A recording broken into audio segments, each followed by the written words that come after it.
শেষবারের মতো এলেন নিজের কর্মস্থলে, তবে নিথর দেহে।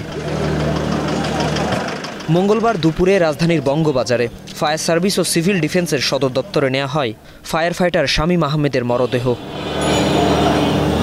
ফায়ার সার্ভিস ও সিভিল ডিফেন্সের ঊর্ধ্বতর কর্মকর্তারা এবং স্বরাষ্ট্র উপদেষ্টা ফুল দিয়ে শ্রদ্ধা জানান তার কফিনে।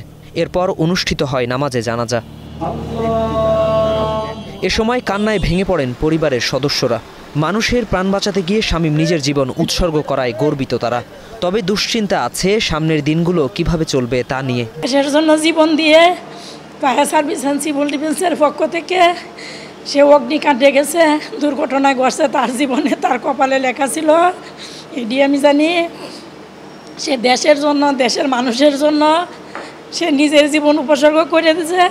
সে ভাবে নাই তার বৃদ্ধ মার কথা, ভাবে নাই বায়ানের কথা, ভাবে নাই বউয়ের কথা, ভাবে নাই সে তার ছোটো ছোটো মাসুম 3টি বাচ্চার কথা, এটাও সে ভাবে নাই।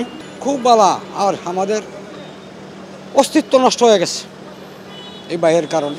6 ভাইয়ের ছোটো ভাই, এত প্রিয় ছিল এটা কোয়ার মতো না। ভাইও আমরা আদর করতো, প্রায় সময় ফোন দিত, ভাই টাকা আছে কেমনে চলো, খবর টবর নিত।